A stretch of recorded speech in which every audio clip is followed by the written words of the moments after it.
In September 1991, deep inside Kensington Palace, Diana faced a truth she had long suspected: she was pregnant. A test confirmed it. She was already 3 months along. The father was James Witt, not Charles, who had been emotionally distant for years. Overwhelmed, Diana confided in just one person, her closest friend, Catherine Bennett. Catherine was her steady support, the one Diana trusted most. Holding Diana's trembling hand, Catherine gently asked, "What will you do now?" With tears in her eyes, Diana made her decision. She would keep her baby. But in the palace, secrets never last long. By the next month, rumors were already spreading. Soon, Diana was summoned by Sir Michael Crawford, the Queen's private secretary. The meeting was cold and direct. "We know about your condition," he said, his voice completely flat. "You will handle this quietly. If you don't, we'll take William and Harry from you and declare you unfit. The documents are ready." In that moment, Diana's world fell apart. She could barely speak, her voice shaking as she replied, "I will not, I cannot." Crawford's answer grew even colder. "Then you will lose your sons." The decision was now in Diana's hands. The threat cut deep, leaving her shaken to her very core. Desperate, she called Catherine, her voice trembling with tears, her fear impossible to hide. "They're forcing me to choose," she cried. "My baby or my boys. I have no way out." Catherine hesitated, the silence between them heavy and filled with worry. At last, she offered a suggestion, one that would change Diana's path forever. But what if there was another way? By November 1991, Diana made up her mind to take back control of her story. She formed a bold plan: pretend to fall suddenly, dangerously ill, collapse, draw their attention, and buy some precious time. Her powerful performance worked. Instantly, alarm spread as Dr. Thomas Whitmore, the palace physician, rushed to Diana's side. After examining her in private, he quietly asked the staff to leave. When he returned, his face was grave. "It was a miscarriage," he announced. "The pregnancy is over." But behind those closed doors, the truth was much more complicated, shared only between Diana and Dr. Whitmore himself. Dr. Whitmore had carefully orchestrated a deception, one that came with a hefty price: $200,000. Every detail was meticulously planned. Medical records were altered, a false story of pregnancy loss was created, and even forged documents accounted for non-existent medical waste. The palace accepted it all, no questions asked. To everyone else, the matter was closed. With suspicions put to rest, Diana was left in peace. But in truth, her pregnancy continued hidden under billowy dresses and explained away by sudden disappearances. She skillfully avoided cameras, always citing persistent illness whenever anyone questioned her absence. Officially, from December 1991 to March 1992, Diana was said to be receiving intensive therapy for bulimia and depression. But her real refuge was far from royal eyes. She had retreated deep into rural Wales, taking shelter at a secluded estate owned by Catherine's family. The estate had no staff, no one to pry, no one to whisper. It was just Diana, Catherine, and a trusted midwife named Margaret Davis. Margaret was a veteran, having delivered babies and kept secrets for over 30 years. In the early hours of April 3, 1992, Diana went through childbirth not in a gleaming hospital but in a quiet, modest bedroom. There were no doctors in crisp uniforms, no chorus of monitors, only Margaret, the experienced midwife, Catherine, and the sound of Diana's pain echoing through the walls. At 3:47 a.m., new life arrived, a healthy baby girl, glowing and perfect in every way. For just 2 precious hours, Diana held her newborn close. Tears streamed down her cheeks as she tried to memorize every feature. Her heart ached as she whispered an apology, her words broken by sobs. "I am so sorry. I cannot keep you with me. If you stay, harm will surely come. But I love you always and unconditionally." This moment was no accident. Catherine had secured a promise from Thomas and Anne Fletcher, a couple who longed for a child, living quietly in distant Yorkshire, far from watchful eyes and royal intrigue. They promised Diana's daughter anonymity, raising her as their own and making sure the truth would remain hidden. With trembling hands, Diana signed the adoption papers in secret. There would be no connection between this little girl and the royal family. Official documents now listed Anne Fletcher as the mother. Diana's name was erased from the record. The child became Emma Fletcher, her real heritage hidden in plain sight. From a window above, Diana watched in silence as Catherine carried Emma away. Her child disappeared into a life Diana would never share. In that moment, a part of Diana dimmed, quietly fading away. 2 weeks later, Diana returned to London. She was changed, physically fragile, her voice now softer, a shadow where laughter used to be. The palace explanation was simple. Diana had recovered from a miscarriage. Charles never questioned it, accepting the story without hesitation. The Queen said nothing at all. For them, life simply carried on as if nothing had happened. But for Diana, the chapter remained open. For 5 years, she carried the weight of her hidden sorrow. Each year, Catherine quietly delivered new photographs, Emma at 1, then 2, 3, 4, and 5. With every image, Emma grew, safe and cherished, blissfully unaware of the secret at the heart of her story. Diana kept those photographs hidden in a private safe, away from every prying eye. Every evening she would take them out, lingering on her daughter's face, as tears quietly traced down her cheeks until exhaustion finally brought her sleep. Then, in 1997, Diana's life was suddenly cut short in a Paris tunnel, a loss that shocked the world. As officials went through her belongings, they found a locked box. Inside were just a few photos, capturing different moments in a little girl's life. There were no names or explanations, only handwritten dates: Emma at 2, Emma at 4, Emma at 5. The palace quietly took the box, locked it away, and after that the subject was never mentioned again. Far from the grandeur and secrecy of royal halls, Emma Fletcher's childhood quietly blossomed in Yorkshire. Raised by Thomas and Anne, she grew up in a home filled with warmth and care.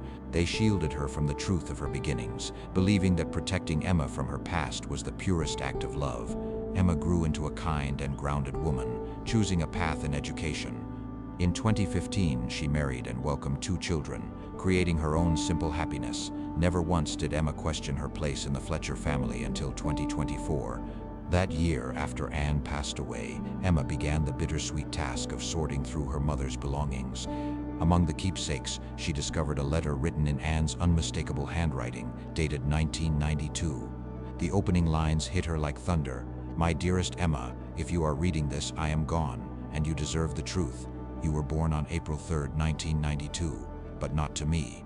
Your birth mother entrusted you to us. She couldn't keep you threatened by powerful people who wanted to hurt you. She loved you deeply, and her greatest act of love was letting you go so you could be safe." Enclosed is the name and number of Catherine Bennett. She holds the answers you seek. As Emma read those words, her hands trembled. Her entire sense of identity began to unravel. Suddenly, questions flooded her heart. Without hesitation, she dialed the number written in the letter.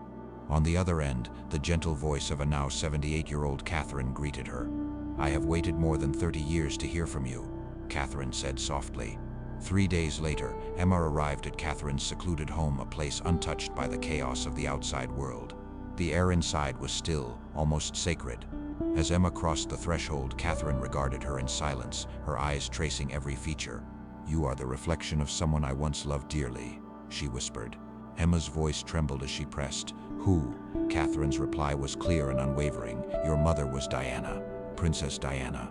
The words hit Emma hard, leaving her shaken, as if the ground had shifted beneath her feet. Catherine reached into her bag and produced a faded photograph, gently sliding it across the table. The image showed Diana in 1992, cradling a newborn, her eyes filled with fierce, aching love. "That is you," Catherine said softly. "Your mother brought you into this world in silence and secrecy." On April 3rd, 1992, the royal family demanded that she end the pregnancy, but Diana refused to give in. She hid everything, sacrificing her own happiness, just so you could grow up safe, far from danger. Emotion washed over Emma. For the first time, she truly understood the incredible truth. Her mother was Diana, the beloved princess. "Prove it," Emma whispered, torn between hope and disbelief. Catherine said nothing. She reached into a drawer and brought out a sealed envelope. "Diana gave this to me," Catherine explained softly. "It was for you, meant to be opened when the time came." With trembling hands, Emma broke the seal and opened the envelope. The script was instantly familiar, elegant, and unmistakably Diana's. The letter began, "My darling daughter, if you're reading this, the secret is no longer a secret. I am your mother. Letting you go broke my heart, but it was the only way I could keep you safe." Diana's words were candid and unflinching, a mother's fierce, protective confession. She spoke of dangers inside the royal walls, a place that could have swallowed Emma's spirit, bending her to their will. "I wanted you to have something real, a life untouched by the palace's grasp. Please, find forgiveness in your heart for what I have done. From the very first flutter, you filled me with a love deeper than words could ever express. That love never faded. Every night, I looked at your photographs, imagining your smile, wondering about the person you were becoming. Diana's letter ended with words that glowed with pride. Despite the distance and heartbreak, she wrote, "My pride in you has only grown, even though we never met. You are my daughter, a princess by birth, but more importantly, you are yourself vibrant, whole, and joyful. That was always my greatest wish for you. All my love, forever your mother, Diana." Tears slipped down Emma's cheeks, mirrored by Catherine's quiet weeping across the table. "There's more," Catherine whispered. She opened a small box, revealing a hospital bracelet, Emma Fletcher, born April 3, 1992, 3:47 AM, and a delicate lock of baby hair. "If you want complete certainty, we can test it," Catherine offered gently. "Diana's personal effects, her hair, medical files, they've all been kept safe. We could get conclusive evidence." 2 weeks later, the DNA results arrived. The answer was undeniable, a 99% genetic match. The revelation landed with the weight of destiny. Emma Fletcher was, by blood and undeniable truth, the daughter of Princess Diana. The realization left her frozen in her seat. She was Diana's child. This meant she was sister in lineage to William and Harry, united by a story the world never heard. At birth, Emma was technically sixth in line for the British crown, a shocking fact hidden completely from the public eye. In a quiet voice, she asked, "Am I truly the only one?" Catherine's reply was serious. "The palace discovered the truth back in 1992, she explained, but everything was buried. Officially, Diana was said to have lost the baby. Dr. Whitmore changed the records, then took the secret with him when he died in 2003. Only Diana, the doctor, and I ever knew. Now you know the truth as well." Emma's shock slowly faded, replaced by a fierce determination. She felt compelled to reach out to William and Harry, her brothers by blood. Quietly, Catherine worked behind the scenes to arrange a private meeting, making sure everything stayed hidden. In March of 2025, Emma arrived at a secluded house near Gloucester, her heart pounding. Inside, William and Harry waited, faces pale with anticipation. William broke the silence, his voice trembling. "You have her face, our mother's face." Then, quietly, Catherine shared the whole story.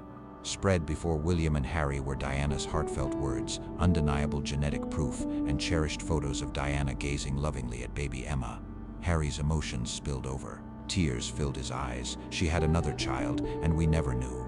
All this time we had a sister living her life so close, but just out of reach." William, moved by shock and tenderness, stepped forward and gathered Emma in an embrace. "You are family. You are our sister. Our mother did what she always did. She protected those she loved above all else. She kept you safe, even if it meant hiding you from the world." Soon, Emma found herself welcomed by her newfound nieces and nephews, George, Charlotte, Louis, Archie, and little Lilibet. With open arms and delighted smiles, they accepted her as if she had always been part of the family. But inside the palace, the reaction was different, cold and calculated. The instructions were clear: remain silent, avoid publicity. Her existence, if revealed, could stir controversy, spark debates about succession, and cause fresh problems for the crown. The royal message was clear: secrecy ensured safety.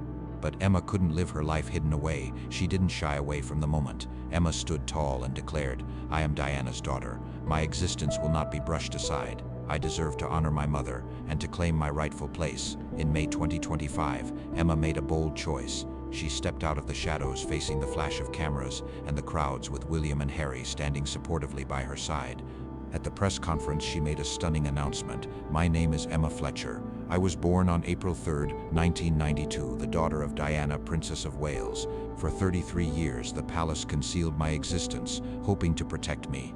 Raised by a loving adoptive family, I've always carried the truth of my birth. The world should know I exist." Emma presented a trove of undeniable evidence: irrefutable DNA tests, a handwritten letter from Diana herself, photographs of Diana lovingly holding her newborn, and a hospital bracelet marked in Diana's hand. The truth sent shockwaves across the globe. Headlines exploded with news of Diana's secret child, lost to history and now suddenly found. The world was captivated by the story of this long-hidden princess, revealed as an unexpected sister to William and Harry. With the truth out, the palace had nowhere left to hide. Reluctantly, they released an official statement, confirming the DNA match and admitting that Diana had in fact given birth in secret back in 1992. Yet, despite this, they claimed publicly that the revelation was just as much a surprise to them as it was to everyone else. But that claim didn't hold up for long. Suppressed archives came to light, revealing that high-ranking officials had known about Emma all along, but instead of accepting her, they chose to erase her from the story. Silence was their way of hiding the truth.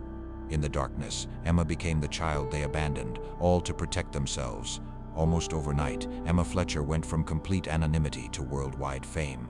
People everywhere were fascinated by the story of a royal princess living as an ordinary woman, unaware of the extraordinary legacy in her blood. Her incredible journey was captured in a memoir titled Diana's Daughter, the Hidden Princess. Readers across the globe eagerly devoured her story. The book soared to the top of bestseller lists, moving and inspiring people around the world. Emma turned this whirlwind of attention into something deeper, dedicating herself to causes that helped lift others. She set out to honor her own journey and the women who shaped it by founding the Diana Fletcher Foundation, an organization dedicated to supporting children in foster care and those navigating adoption. The name was chosen as a living tribute: Diana, who gave Emma life, and Fletcher, who gave her a place to belong. Two mothers, leaving indelible marks, watching over her from opposite worlds. Then, in a moment shimmering with meaning, William placed something profound in Emma's hand, their mother's famed sapphire ring. It was the ring Diana wore so often and cherished deeply. "Mom would want you to have this," William whispered, his voice warm with memory. "You are her daughter. You deserve to carry a part of her with you." Emma slid the ring onto her finger, vowing never to take it off. Whenever the ache of missing Diana threatened to overwhelm her, she would gaze at the deep blue stone, feeling her mother's love reach across the distance between worlds. That November, Emma traveled to Althorpe, the resting place of Princess Diana, seeking a moment of solace at her mother's graveside. In the quiet stillness there, Emma knelt and placed a bouquet of fresh flowers. She spoke softly into the gentle breeze. "Hello, Mom. It's me, Emma, your daughter. Thank you for giving me an ordinary life, for keeping me safe, for loving me enough to let me go. I wish I could have known you, but now I understand why things had to be this way. I forgive you. I love you too." As April 3, 2026 dawned, Emma reached her 34th birthday. William and Harry brought the family together for an intimate celebration, a gathering just for Diana's children. The three siblings sat together, leafing through treasured photographs and sharing stories about their mother. Laughter and tears flowed, their memories weaving a warm cocoon of comfort. Then Harry broke the silence, his voice steady and full of quiet conviction. "She would be so happy," he said, "to see us here, united. That's what she always wanted, for her children to find safety and love." Emma looked around at the unfamiliar but beloved faces at the table. Her brothers, their families. It was a circle she had only recently joined. With a gentle smile, she reflected, "I had an ordinary childhood. I spent those years untouched by the shadow of royalty, free to grow up quietly. That freedom was Diana's final, profound gift to me. For 5 years, my mother carried the weight of unbearable secrecy and the loneliness it brought. She never shared her truth with anyone. She kept her heartbreak private, carrying it with her to the very end. She chose to protect me not with riches, not with titles, and not with the trappings of power, but with the invisible gift of liberty." Diana worked tirelessly to keep Emma hidden from palace eyes, away from flashing cameras, determined to protect her childhood from the same gilded cage that once trapped Diana herself. Night after night, Diana gazed at treasured photos of the daughter the world never knew, a silent vigil of love from afar. Even when their lives never crossed, Diana held Emma close in a mother's love, always putting her child's future before her own peace. For 2 fleeting hours, Diana cradled her newborn Emma, tracing every tiny feature, memorizing her face, imprinting love before the world forced them apart. With gentle determination, Diana gave her newborn the chance for a life untouched by the monarchy, free from duty and expectation. She offered Emma what she herself had always been denied. For more than 30 years, Emma didn't fully understand this profound sacrifice. Letting her child go so she could thrive was Diana's greatest act of love. It all began in September of 1991, when Diana discovered she was expecting another child. By April the following year, Emma's secret arrival changed everything. Diana's world grew smaller, and every move she made was shaped by her need to protect her daughter. Fate gave them only a few short years together before Diana's life ended in August 1997. The secret remained unbroken, her devotion never spoken aloud. It wasn't until years later in May that Emma stepped out from the shadows, finally embracing her identity as Diana's daughter, the child hidden for her own safety. Emma would become the royal who truly tasted freedom. Diana's final and most personal legacy was a childhood free from royal restrictions, given to the daughter she cherished above all else.